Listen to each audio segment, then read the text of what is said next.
Innal hamdalillah nahmaduhu wa nasta'inuhu wa nastaghfiruh wa na'udzu bihi min shururi anfusina wa min sayyiati a'malina.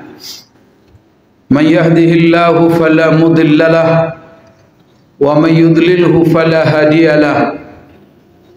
Ashhadu an la ilaha illallah wahdahu la syarika lahu wa ashhadu anna Muhammadan abduhu wa rasuluh al-mab'utsu ila an-nasi kaffah basyira wa nadhira wa da'iyan ila Allah bi'iznihi wa sirajan munira al-mab'utsu rahmatan lil alamin sallallahu alaihi wa ala alihi wa ashabihi wattabi'ina lahum bi ihsanin ila yaumiddin.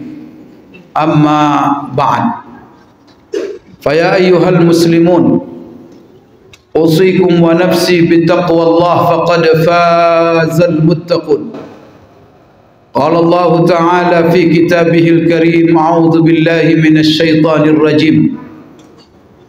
Laqad manna Allahu 'alal mu'minina idz ba'atsa fihim rasulan min anfusihim yatlu 'alaihim ayatihi wa yuzakkihim wa yu'allimuhumul kitaba wal hikmah wa in kanu min qablu lafi dhalalin mubin.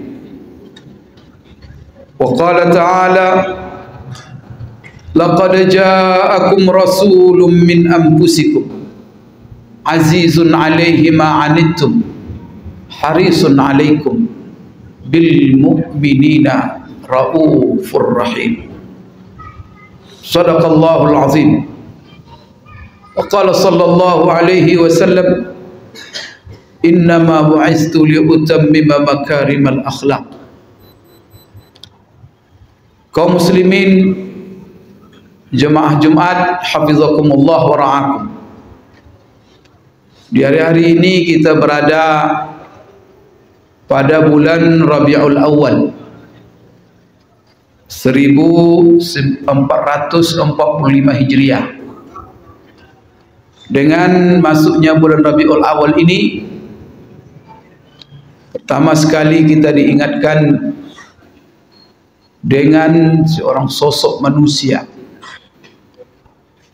yang mana manusia ini merupakan manusia yang paling kita cintai dalam kehidupan kita. Sosok ini adalah sosok manusia yang paling berjasa dalam kehidupan kita. Maka apabila iman sempurna dalam diri kita, apabila bapak-bapak ditanya, dan ini menunjukkan kesempurnaan iman dalam diri kita. Tapi kalau jawabannya tidak seperti ini, maka iman kita masih lemah. Yaitu apabila di antara kita ditanya, siapa manusia yang paling bapak cintai di dunia ini? Kalau masih kita menjawab orang tua kita, belum sempurna iman kita. Kalau kita masih menjawab istri kita, anak kita, itu menunjukkan iman kita belum sempurna. Sampai secara spontan kita menjawab ketika ditanya, siapa manusia yang bapak paling cintai dalam kehidupan bapak di dunia ini? Baru sempurna iman kita kalau kita jawab secara spontan, Rasulullah sallallahu alaihi wasallam. Karena Rasulullah sallallahu alaihi wasallam sendiri mengatakan kepada kita dalam hadis yang diriwayatkan oleh Imam Bukhari, la yu'minu ahadukum hatta akuna ahabba ilaihi min walidihi wa waladihi wa malihi wan nasi ajma'in.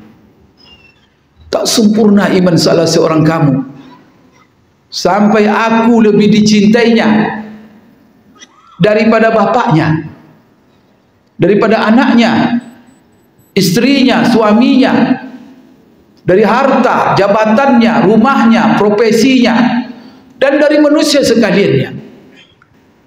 Ketika dia ditanya apa yang paling kamu cintai di dunia ini, siapa yang kamu paling cintai di dunia ini? Baru sempurna iman kita kalau terjawab di mulut kita Rasulullah sallallahu alaihi wasallam. Bahkan kita tidak akan pernah mendapatkan manisnya menjadi seorang mukmin, lezat dan nikmatnya keimanan dalam diri ini, sampai Rasulullah sallallahu alaihi wasallam menjadi manusia yang paling kita cintai dalam hidup ini. Dalam sebuah hadis yang juga diriwayatkan oleh Imam Bukhari, Rasulullah sallallahu alaihi wasallam sendiri mengatakan, salasun man kunna fihi wajada bihinna halawatal iman, an yakuna Allahu wa rasuluhu ahabba ilaihi mimma siwahuma. Ada 3 perkara yang mana 3 perkara ini apabila ada di dalam diri seorang mukmin, ketika itu dia akan mendapatkan, merasakan kelezatan, kenikmatan iman dan manisnya iman. Ada 3 hal yang harus ada dalam diri kita. Jadi kalau seandainya kita belum menikmati iman, belum meraih lezat dan kenikmatan iman itu sendiri, maka pastikan berarti 3 perkara ini belum ada dalam diri kita. Maka tidak terasa nikmat menjadi orang beriman. Maka Rasulullah SAW mengatakan, mensyaratkan ada 3 perkara dalam diri kita, baru kita akan mendapatkan manisnya nikmat iman. Maka salah satu yang disebutkan Rasulullah SAW, an yakuna Allahu wa rasuluhu ahabba ilaihi mimma siwahuma, bahwa Allah dan Rasulnya adalah paling dicintainya dalam hidupnya daripada selain keduanya. Maka untuk manusia yang paling dia cintai adalah Rasulullah sallallahu alaihi wasallam. Kemudian juga dengan hadirnya bulan Rabiul Awal ini, kita diingatkan dengan sosok Rasulullah, yang mana beliau ini adalah manusia yang paling berjasa dalam kehidupan kita. Beliau paling berjasa, sehingga beliaulah manusia yang paling banyak kita sebut-sebut namanya dalam hidup kita. Beliaulah yang paling banyak kita doakan dalam hidup kita. Kalau ditanya siapa manusia yang paling banyak kita doakan dalam sehari-hari kita, setiap doa kita tak pernah lupa menyebut namanya.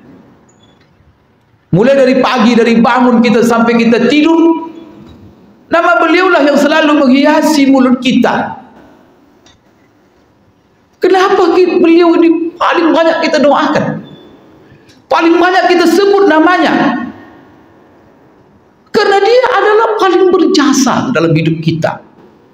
Maka orang beriman ketika ditanya siapa manusia yang paling berjasa dalam hidupmu, kalau dia masih jawab orang tua saya, maka belum sempurna imannya. Orang yang paling berjasa dalam hidup saya, atasan saya, belum sempurna imannya. Kalau dia katakan bahwa orang paling berjasa kepada saya adalah istri saya, berarti dia belum mengerti dengan hidup ini. Apa yang menjadi sesuatu yang termahal dalam hidup ini, dia belum mengerti. Kalau kita katakan orang tua berjasa, ya berjasa, tapi dia bukan orang yang paling berjasa dalam hidup kita. Karena jasa orang tua kita membesarkan kita, jasa ibu kita mengandung kita, membesarkan kita sampai dewasa, mendidik kita. Tetapi Rasulullah SAW, kenapa dia menjadi manusia yang berjasa dalam hidup kita? Dia kasih apa sama kita? Maka kalau kita berikan tanda tanya, kasih apa Rasulullah sama kita?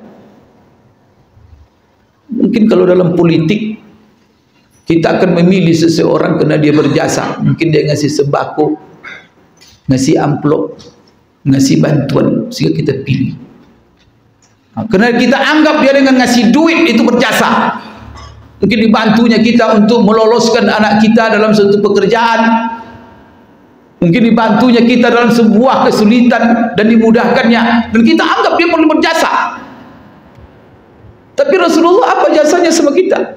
Pernahkah dia membagi-bagi sembako sama kita? Pernah Rasulullah SAW membagi kepelingan tanah untuk kita? Pernah Rasulullah bagi-bagi duit untuk kita? Tetapi kenapa dia manusia menjadi kita paling cintai di dalam hidup ini? Kenapa dia merupakan manusia yang paling berjasa? Biasanya manusia yang paling berjasa dalam hidup kita. Kenapa dia paling berjasa? Karena dia memberikan sesuatu yang termahal dalam hidup kita.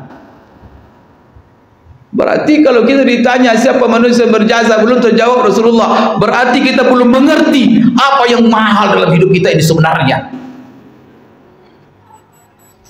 Maka kehadiran beliau dan apa yang beliau perjuangkan dan bawakan di tengah-tengah umat manusia itu adalah lebih mahal daripada hidup itu sendiri. Itulah sebabnya kehadiran beliau dan dihadirkannya beliau oleh Allah di tengah-tengah umat manusia, Allah sebut itu merupakan kenikmatan yang sangat dahsyat. Maka Allah menggambarkan bagaimana kenikmatan dahsyatnya nikmat kehadiran Rasulullah sallallahu alaihi wasallam di tengah-tengah umat manusia. Allah berfirman dalam Al-Qur'an, laqad manallahu 'alal mu'minina idz ba'atsa fihim rasulan min anfusihim yatlu 'alaihim ayatihi wa yuzakkihim wa yu'allimuhumul kitaba wal hikmah wa in kanu min qablu lafi dhalalin mubin. Di sini Allah bersumpah, sungguh demi, kata Allah, padahal yang menciptakan Rasulullah itu Allah, yang mengutus Rasulullah itu di tengah-tengah kita adalah Allah. Allah sendiri yang bersumpah bahwa dengan menghadirkan Rasulullah di tengah-tengah kita itu adalah merupakan nikmat yang tidak ada taranya. Kalau nikmat hidup ini, nyawa dengan segala anggota badan yang Allah berikan, Allah sebut kepada kita cuma nikmat. Itu adalah nikmat. Hidung, mata itu nikmat, duit itu nikmat. Maka Allah katakan wa in ta'uddu ni'matallahi la tuhsuha. Kalau kamu menghitung-hitung nikmat yang Allah berikan kepada kamu, kamu tak bisa menghitung, tak mampu. Maka segala yang kita diberikan Allah ini nikmat namanya. Tetapi ketika Allah menyebut diutusnya Rasulullah sallallahu alaihi wasallam, maka Allah bukan sebut nikmat, tetapi Allah sebut minnah. Bahasa Arab itu ada satu keistimewaannya. Kadang-kadang satu makna itu diwakili oleh banyak kata, tetapi setiap kata itu ada penekanan-penekanan khusus. Maka kalau kita dalam bahasa Indonesia, minnah apa artinya? Nikmat. Nikmat apa artinya? Ya juga nikmat. Tetapi dalam Al-Quran ada stressing yang Allah inginkan. Kenapa di sini kata minnah? Kenapa di sini kata nikmah?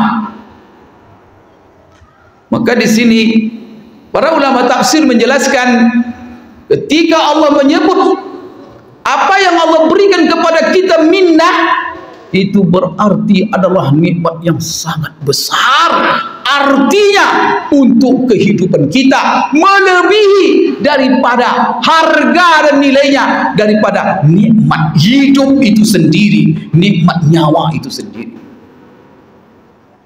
Maka saya yakin bahwa kita semua sepakat, apa gunanya napas kehidupan yang ada pada kita? Apa gunanya anggota badan yang ada pada kita? Sehat, akal sehat, badan sehat, hati sehat, tetapi kita hidup tidak di dalam petunjuk hidayah, bimbingan yang telah dibawakan oleh Rasulullah sallallahu alaihi wasallam. Adakah makna hidup tanpa iman? Adakah makna hidup tanpa hidayah? Adakah makna hidup tanpa Islam? Bagi kita orang beriman tak ada gunanya. Tak ada makna hidup ini kalau tanpa iman. Maka iman itu adalah nikmat terbesar yang Allah anugerahkan kepada kita. Dan siapa yang telah membuat kita beriman, dan siapa yang telah membuat kita Islam dan mengamalkan Islam dan hidup dengan Islam, semuanya itu adalah jasa manusia yang Allah puji dalam Al-Quran, yang mana dia membuat manusia ini beriman. Bukan bimsalabim, tetapi penuh dengan perjuangan, penuh dengan cobaan.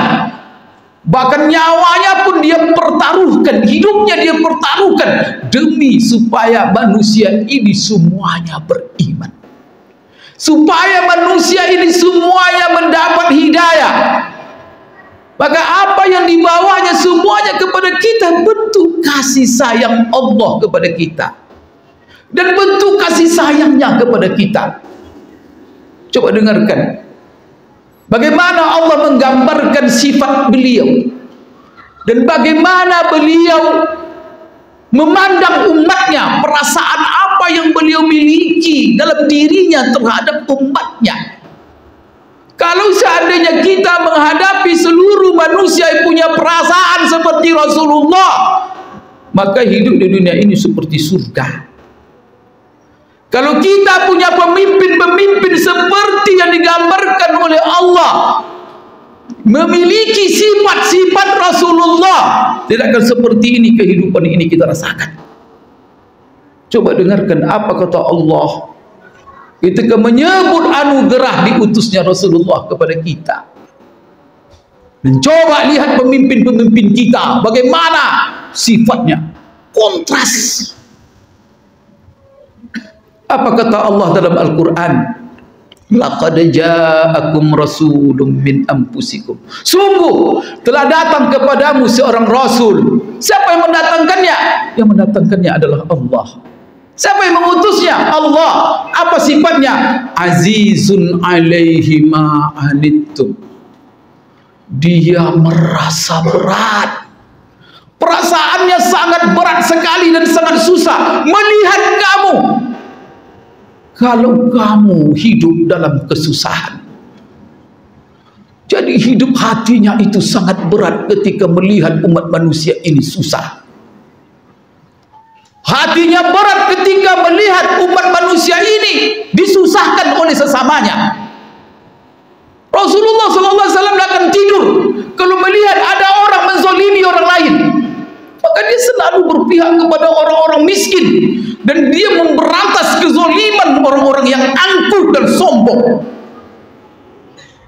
Itulah sebab yang menghadang Rasulullah siapa? Abu Jahal, Abu Lahab, pembangkang-pembangkang dan manusia-manusia angkuh di tengah-tengah Quraisy, yang semena-mena berbuat bertindak kepada orang-orang yang lemah, membunuh sembarangan, mengusir sembarangan, memperbudak orang sembarangan, digunakan kekuasaannya, kehebatannya, kekayaannya untuk semena-mena kepada orang yang lemah. Hadir Rasulullah SAW berjuang untuk membela hak-hak mereka. Inilah contoh pemimpin. Maka Rasulullah ini adalah manusia yang dibenci oleh setan-setan, oleh manusia-manusia angkuh dan sombong. Risau mereka menyebut nama Rasulullah, karena Rasulullah dia merasa keberatan, susah melihat orang susah. Tapi ada sekarang orang yang dia bergembira, berpesta pora, menari-nari di atas kesusahan penderitaan orang. Orang menjerit dan menangis, dia berjoget-joget. Dia pesta pora, orang-orang lemah menangis merata. Rasulullah tak bisa tidur. Azizun alaihi ma anittum, harisun alaikum. Dan keinginan dan kemauannya selalu dalam hidupnya 24 jam kepingin membahagiakan semua orang. Semua orang dibahagiakannya. Maka siapa saja di sekitar Rasulullah tak pernah ada yang menderita, tak pernah ada, walaupun dia menderita tapi semua orang bahagia. Oleh karena itu banyak sekali orang yang dibahagiakannya, tetapi dia sendiri susah dalam hidupnya. Tak ada masalah, karena dia siap susah demi orang lain bahagia. Maka apa? Harisun alaikum. Maka dia kepingin sekali kebaikan untukmu.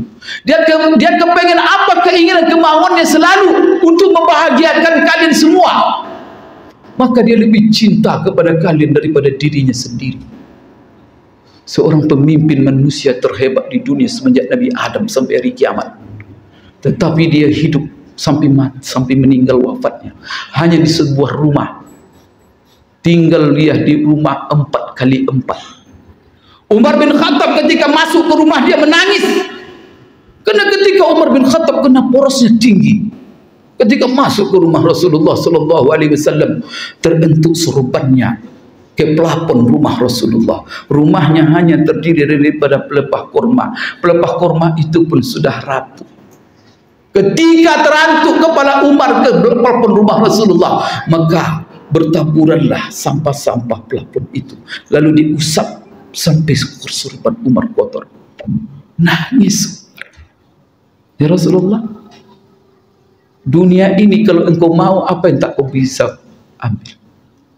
Engkau adalah manusia yang paling dicintai Allah. Engkau adalah manusia yang paling mulia. Kemudian hidupmu di dunia seperti ini. Apakah Rasulullah tak punya harta? Rasulullah itu manusia kaya. Maka di dalam Al-Quran Allah katakan, wa wajadaka ilam fa'aghna. Awalnya kamu miskin, hai Muhammad, tapi setelah itu Allah jadikan kamu kaya. Tapi kekayaannya apakah untuk dipertontonkan? Apakah untuk bermewah dengan rumahnya, dengan kendaraannya? Bapak pernah mendengar istana Rasulullah di sini, di Mekah, di Madinah ada istana Nabi? La ilaha illallah. Kalau dia ingin membangun istana, berkali-kali malaikat datang kepadanya. Hai Muhammad, kalau kamu kepengen Bukit Uhud, tahu bapak-bapak sekalian Bukit Uhud yang panjangnya 6 km, yang tingginya 2 km, berkali-kali malaikat datang kepadanya. Hai Muhammad, kalau kamu kepengen Bukit Uhud ini kami jadikan emas untukmu, sekarang juga kami jadikan emas. Tapi dia memilih yang bagaimana? Dia bukan tidak punya kekayaan, tapi kekayaannya kemana? Untuk membahagiakan semua orang. Itulah sahabat bercerita. Apa dia berkatakan? Tidak seorang pun datang kepada Rasulullah lalu dia minta sesuatu kecuali Rasulullah berikan. Oleh karena itu kadang-kadang tak punya apa-apa di rumah, karena tak pernah berhenti orang datang ke rumahnya. Setiap orang datang pasti dia beri. Maka dia rela. Kadang-kadang dia makan hanya 1-2 kubur kurma, tetapi umatnya kenyang. Tapi kita lihat pemimpin-pemimpin zaman sekarang menyengsarakan orang lain demi kepentingan kebahagiaan dia. Berpoya-poya dengan kadang-kadang hak-hak orang miskin dan membuat orang-orang lain menderita. Mudah-mudahan kita, bapak-bapak jemaah Jumat, bisa mencontoh Rasulullah SAW. Kita memimpikan keteladanan. Siapapun kita, anak-anak kita, mari kita perkenalkan dia dengan Rasulullah. Jangan-jangan anak-anak kita ke depan akan menjadi pemimpin-pemimpin bangsa ini. Ketika mereka menjadi pemimpin, maka mereka berakhlak, bersifat seperti sifat Rasulullah SAW. Ketika itu, bangsa ini menjadi bangsa yang sejahtera, bangsa yang aman, sentosa, penuh damai. Kemudian itulah menjadi negeri yang disebut baldatun thayyibatun wa rabbun ghafur. Fa'tabiru ya ulil absar la'allakum tuflihun. Aqulu qouli hadza wa astaghfirullah li wa lakum wa li sa'iril muslimin fastaghfiruh innahu huwal ghafur. Allahumma salli wa sallim wa zid wa an'im wa tafaddal wa barik بجلالك وكمالك على أشرف عبادك سيدنا ومولانا محمد وعن كل الصحابة رسول الله أجمعين.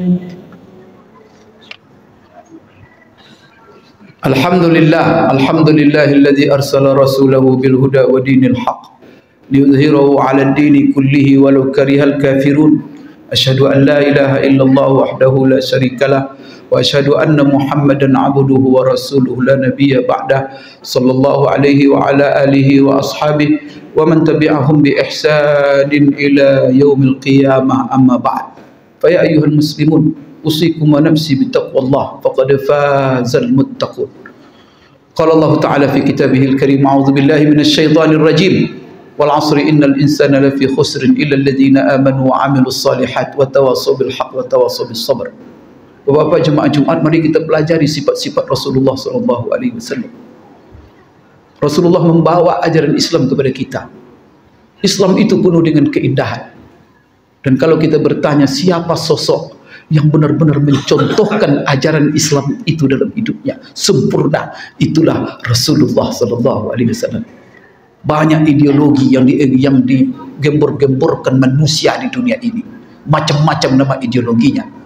Memang sekilas indah dan baik, tapi ketika kita tanya siapa contoh ideologi dan ajaran yang indah ini, maka semuanya akan terdiam.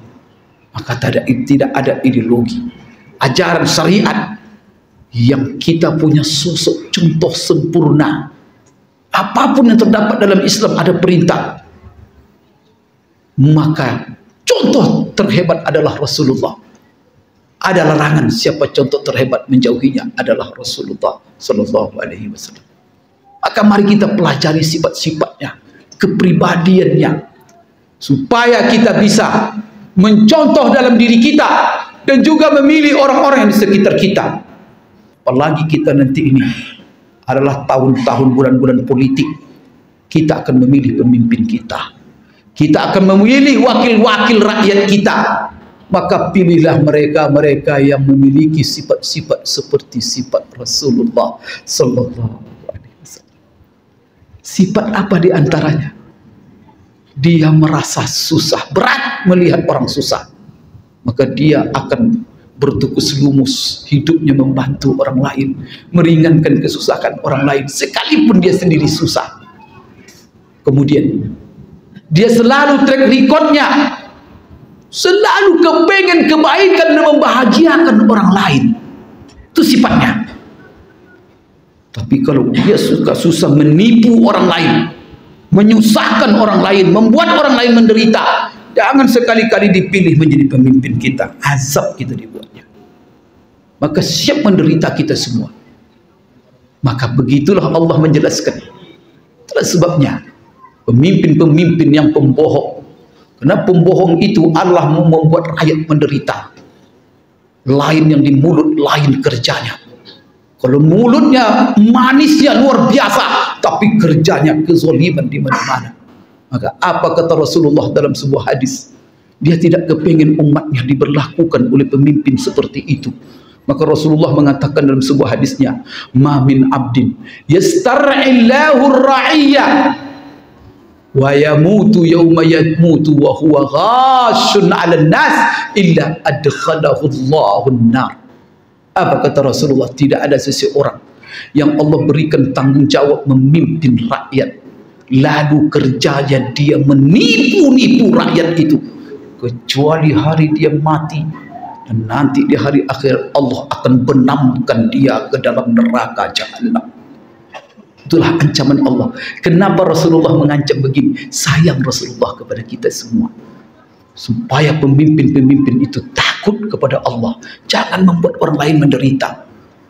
Dan bahkan apa? Kita dibolehkan berdoa kepada pemimpin-pemimpin yang zalim supaya Allah balas setimpal dengan kezalimannya. Dengarkan sebuah hadis. Apa kata Rasulullah sallallahu alaihi wasallam?